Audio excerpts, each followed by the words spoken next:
Hola, ¿qué tal? Yo soy Omar Chanocua, estoy en el octavo semestre de la carrera de Historia en la UNAM. Pertenezco al Seminario de Historia de la Educación Física y los Deportes en México del Instituto Mora y actualmente realizo mi servicio social en la Dirección General del Deporte Universitario de la UNAM.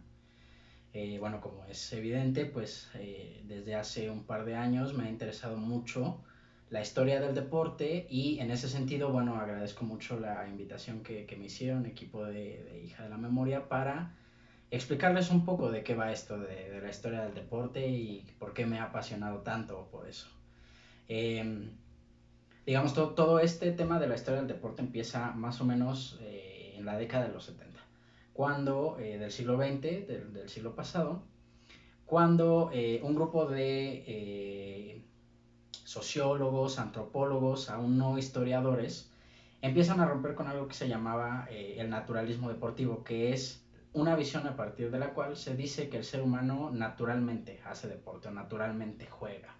Es decir, que las actividades deportivas venían como en el ADN genético del ser humano. Y entonces los antropólogos, los sociólogos empiezan a adentrarse en el estudio y se dan cuenta de que esto no es cierto, de que no porque el ser humano juegue necesariamente esté practicando un deporte. Eh, entonces los historiadores empiezan a adentrarse en el estudio y se dan cuenta de que efectivamente el deporte viene como parte de un proceso histórico que ha circulado por varias décadas. Una vez rompiendo con este naturalismo deportivo, la historia del deporte empieza a difundirse a través de distintas revistas, sobre todo en el ámbito anglosajón. El Journal of Sport History fue una publicación así como súper importante en Estados Unidos, en Inglaterra, eh, y entonces empiezan como a aventurar hipótesis sobre cómo surge el deporte. La conclusión a la que llegan los autores clásicos, Norbert Elias, Jean-Marie Brom, Allen Goodman, Richard Mandel, o sea, Pierre Bourdieu, desde muy distintas perspectivas que van desde el estructuralismo, pasando por el marxismo hasta la sociología histórica, coinciden en la mayoría de puntos. Dicen, el deporte surge a partir de la ruptura que implica el capitalismo. Una vez que viene el capitalismo, que se inserta a la sociedad en esta dinámica mercantil competitiva, pues las formas como de actividad lúdica, de, de pasatiempos, de ocio, de tiempo libre, van transformándose y es ahí cuando surge el deporte. Entonces, como tal, el concepto deporte hace referencia a una forma de actividad física moderna que tiene tres características principalmente. Es una actividad lúdica y física, es una actividad competitiva, reglamentada y en la que siempre tiene que haber un ganador. O sea, básicamente podemos profundizar mucho más en eso. O sea, Len Goodman pone 7 características, pero básicamente son esas tres: competitivo, reglamentado, lúdico, físico. Eh, y por lo tanto surge en el siglo XVIII, se termina de establecer en el siglo XIX en Inglaterra, como forma de ruptura entre lo que antes eran las actividades físicas ritualísticas o agonísticas, como la caza, las carreras de las corridas de toros, las peleas de gallos, las apuestas, los juegos de mesa. No es que se dejaran de jugar, ni que antes de la aparición del deporte no existieran actividades físicas, sino que ya no tienen el mismo sentido, ya no son actividades físicas que se realizan solo en momentos de esparcimiento, sino que ahora, perdón, en momentos festivos, sino que ahora tienen que ver precisamente con el esparcimiento. Y entonces adquieren un carácter, digamos, de racionalidad, de competitividad, de obsesión por la cuantificación y de enfrentamiento. Por ejemplo, para Norbert Elias, el deporte es la forma en la cual el ser humano pasa del enfrentamiento directo, de la guerra, las armas, a través de un proceso de civilización y ahora practican deporte para, digamos, como sacar toda la energía o todas las emociones, la carga de violencia que el ser humano tiene.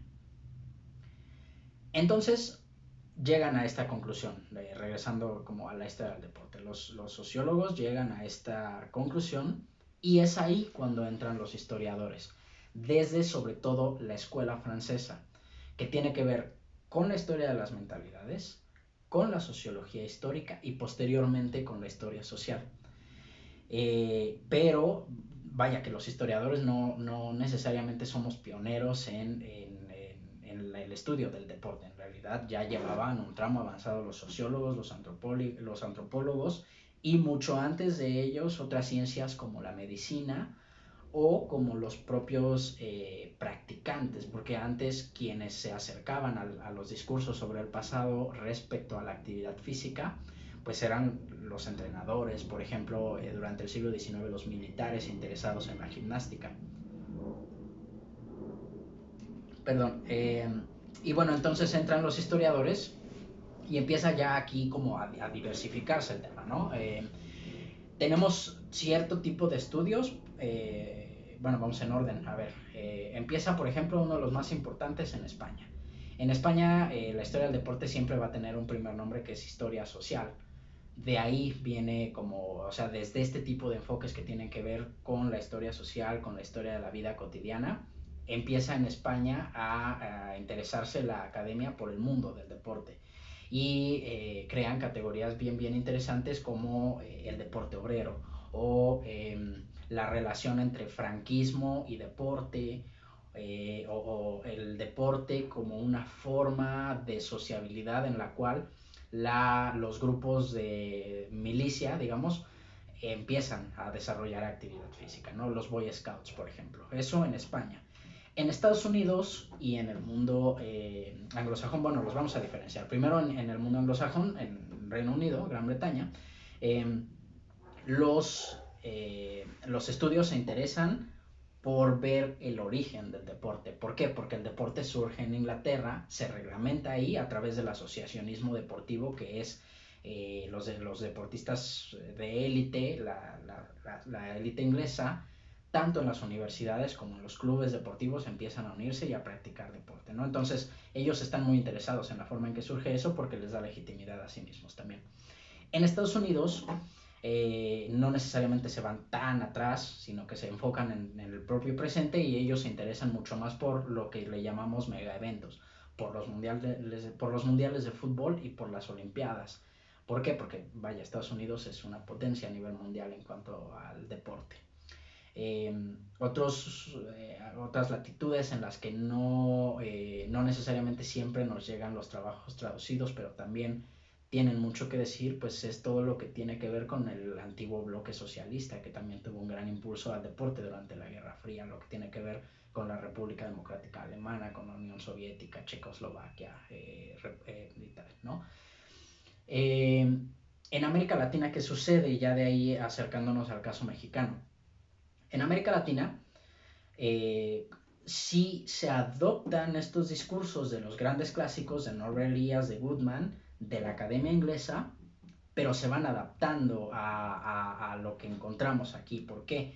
Porque una particularidad de la región latinoamericana en cuanto al deporte es que no solo surge el deporte a través de un proceso similar al inglés, que es la aparición de clubes, sino que después de la Primera Guerra Mundial el deporte queda a cargo de los militares, de los ministerios de guerra, de la Secretaría de Defensa en el caso mexicano. Esto, por ejemplo, en el periodo de Cárdenas. Aquí los estudios empiezan desde esa perspectiva. Entonces, por ejemplo, las escuelas superiores de educación física, después de una tradición militar, empiezan a interesarse por el pasado. ¿Qué pasa? ¿Cuál es el sesgo que toman? Que al adoptar los discursos de la academia inglesa, que dice que el deporte surge entre las élites, pues lo que va a pasar es que cuando traes ese estudio acá, lo que vas a buscar como objeto de estudio es a las élites, dejando de lado otras formas de actividad física como el juego de pelota de San Camilo, en donde se jugaba pelota vasca en el siglo XVIII, por ejemplo, aquí en México, ¿no? Eh, U otras formas de actividad física que son variadas y que no tienen necesariamente que ver con el deporte, ¿no? Eh, entonces eso en América Latina, en Argentina, por ejemplo, mucho interés en la violencia, en los estadios, en la violencia de las hinchadas. En Chile, interés también por el fútbol, por los mundiales, en general, la historia del deporte tiene como gran afición por la historia del fútbol y deja de lado otro tipo de actividades físicas. Y bueno, aquí en México, ya para ir cerrando, eh, hay como mucha diversidad, ¿no? O sea, aquí en México la historia del deporte surge sobre todo en trabajos de grado, en tesis de licenciatura, maestría y doctorado, pero de manera muy diversa, no homogénea, no en un grupo de estudio. Empiezan a surgir estudios sobre fútbol femenil en 2006, sobre todo sobre equipos de fútbol, sobre nacionalismo y deporte, sobre identidades, sobre todo utilizando fuentes hemerográficas. Y en 2007 se crea el Seminario de Historia de la Educación Física y los Deportes del Instituto Mora, en donde ahora sí todo este grupo de distintos investigadores que se habían interesado de una u otra forma por la actividad física, por la cultura física y el deporte, empiezan a trabajar en conjunto y empiezan a producir distintos trabajos colectivos. Actualmente, bueno, pues tenemos el Museo del Deporte Mexicano, que es producto de precisamente el Instituto Mora, y creo que cada vez más se ha venido como abriendo este campo de estudio. Es muy fácil ya como ver series en Netflix, en todo este tipo de plataformas que hablan sobre la actividad lúdica. Y bueno, algo que creo que se ha dejado de lado un poco en la Academia Mexicana, pues es otro tipo de visiones, ¿no? Como qué sucede con el deporte universitario, que es un poco en lo que yo me he estado interesando, herramientas teórico-metodológicas, cómo historiográficamente se ha estudiado el deporte, qué puede aportar la historia al estudio del deporte y qué puede aportar el estudio del deporte a la disciplina histórica. Pues nada, solo me queda dejar esa reflexión, agradecer mucho el espacio y pues espero que de alguna manera esto haya sido útil. Muchas gracias.